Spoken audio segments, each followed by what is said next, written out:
Welcome to the news episode, ladies and gentlemen, and this, by the way, is how the VZ-71 is looking like inside World of Tanks. This is the first upcoming Tier 10 Czech light tank with autocannons, guys. So what Wargaming revealed last week, we should get those towards the end of 2024. Last week we talked about the first details about that, but back then we didn't have any details, any screenshots or information how this tank exactly looks like in the game, but here it is. What do you think about that, guys? What do you think? Now we should get 5 Czech light tanks in total, tier 7, tier 8, tier 9, tier 10, and also a premium tank, what they said. What do you think about that? Please let me know. It looks very weird, but I want to test it out, guys. I want to test it out today. I have to be honest with you. Also, in today's news, we have a couple new tanks to talk about. For example, this XM57, and we have the first jet booster, medium tank coming as well. Map changes and some other things. So let's dive right into it. And first of all, I decided to cover this XM57 over here, which is very hard hitting, as you can see. Upcoming tier 8 premium tank destroyer. Like, I guess this is a premium. They didn't officially say that, if I'm not mistaken, but this is, how it looks like. Just randomly tier 8. I guess this is going to be another premium vehicle with very weird looks, guys. So it has very long, super structure over there. No turret or anything like that. It's like D28, the non-turreted tank destroyer, but with a very big moving gun mantlet, which can move quite a bit, 75 degrees to the left, 75 degrees to the right, so it might have something interesting to offer. Let's take a look at the first details, but as always, keep in mind those are super test stats and everything is subject to change, right? As always. But 630 alpha or 900 with high explosive, and high explosive has solid 90 millimeters of penetration over here as well. And very high penetration numbers, 270 penetration and 315 with premium rounds, aka gold rounds. And the gold rounds, so-called gold rounds, are the APCR rounds, APS standard, which is very nice. 270 AP penetration in tier 8. AP is like the best ammunition if you want to penetrate stuff, right? It goes through objects, it just goes through stuff. It melts armor, let's put it that way. But the gold round 315, well, not so much, but still, it has fast velocity, very high penetration. It will help against some targets close range for sure. And when talking about gold, actually, guys, have you heard about World of Gold before, where you can complete tasks to earn yourself some free gold, and you can easily withdraw it as well. When I did that test, I was able to withdraw. It made me a code which I was able to use on World of Tanks site, and boom, I received it easily. So check it out and use my code for a little 10 gold extra bonus start for you. Just a quick shout out to World of Gold. And moving on, XM57, reload time 16.4 seconds. Of course, this type of reload time cannot be, or this type of gun on a tier 8 vehicle cannot reload very fast. So 16.4 is quite a lengthy one for sure. Aiming time 2.7 seconds, which is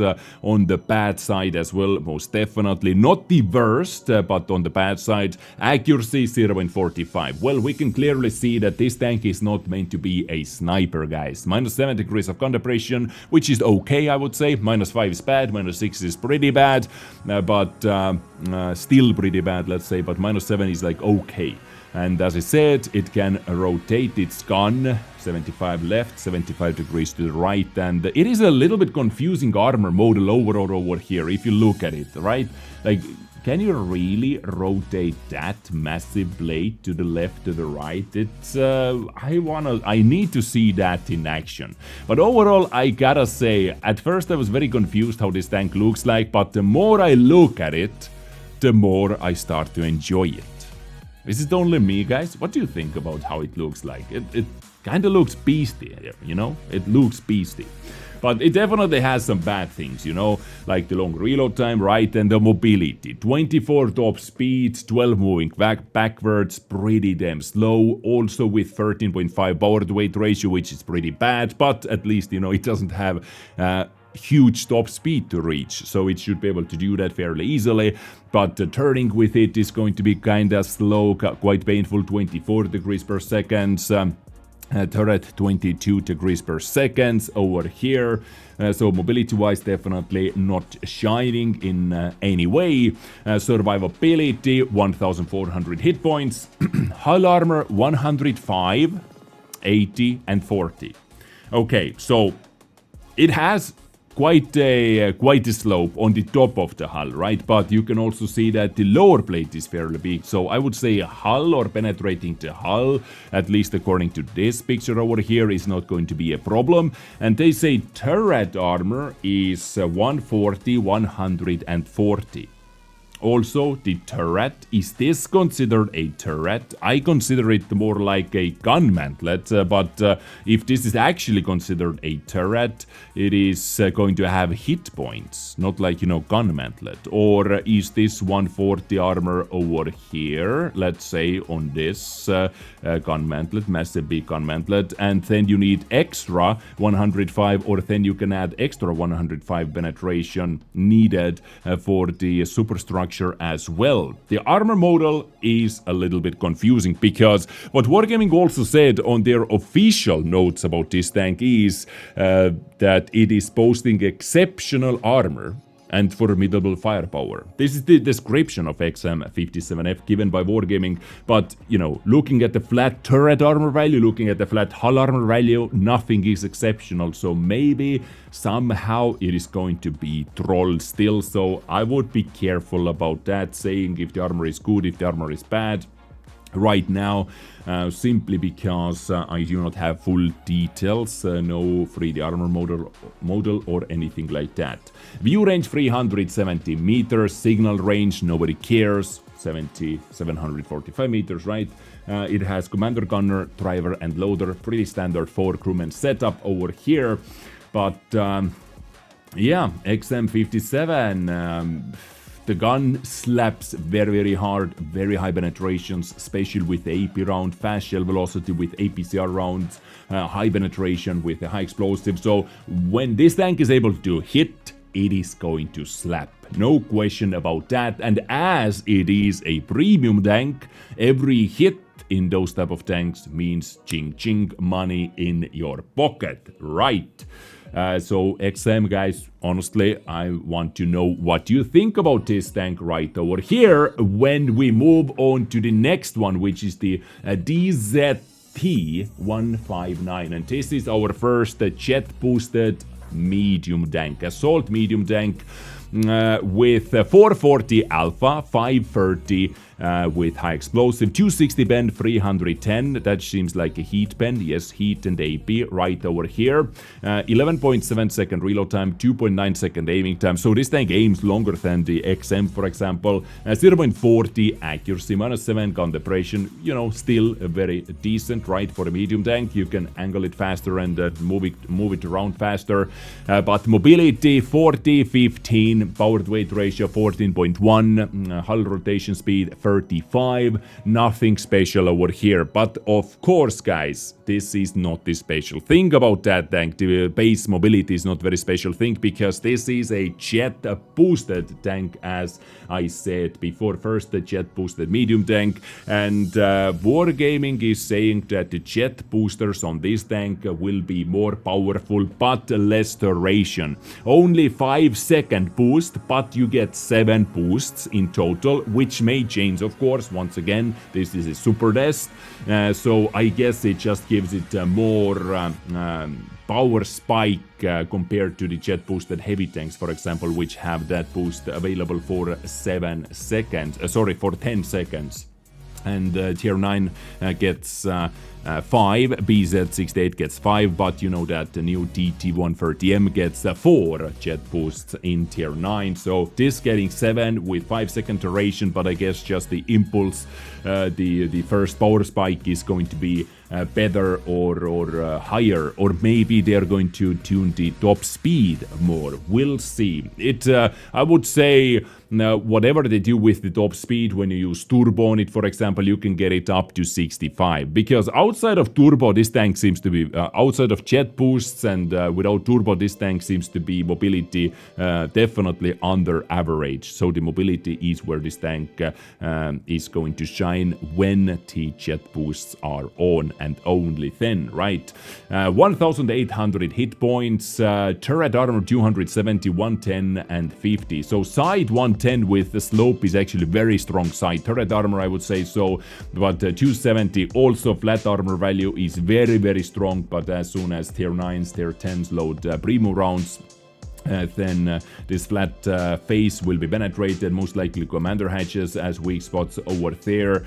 And you know, rare turret, what was that, 50? Well, rare, yeah, everything can go through that. Hull armor is 120, 80 and 50, which has some slope as well, so I would say you need 200 plus to go through the upper plate as well under angle like that. 400 meter view range is very comfy, no coated optics needed, and once again for crewmen setup, commander, gunner, driver and loader.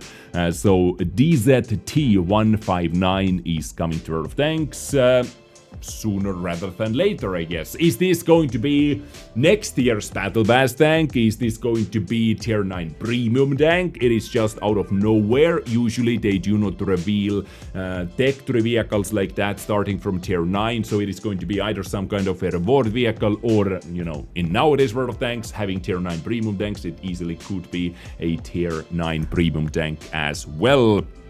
So please guys, let me know what you think about this one. And moving on swiftly into our next topic, which is map changes to the Outpost map, which many of you have been looking for, because Outpost, when it came out, you know, of course people were playing it at first, but so many people are banning this map right now. They're just not enjoying it. I don't know, like on average, what do you guys think about Outpost? Do you have it on your banned list, or what is your rating on Outpost map on a scale from, let's say, 1 to 10? Like please let me know in the comment section how would you rate Outpost yourself. But we have a couple areas over here which are going to be changed.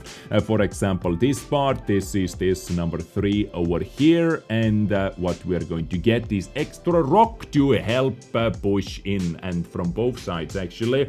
You can see some changes back here as well. So now pushing next to the sniper nests, which are this hill over here and that hill over there, is going to be a little bit easier on Outpost map. This definitely is going to change the meta in the south part on the map 100%. More aggressive medium tanks, medium tank play is possible, heavy tank play is possible, light tank play is possible right over here. And this is just one view over here. This is the view from the other side, so you can get behind this, you can knock over a tree, and now you can basically you can eliminate this sniping hill if you get over here and you do not have your team or enemy team doesn't have any tanks countering you over here. Of course this can be countered as well by putting one tank up here, but if not countered, then GG, right?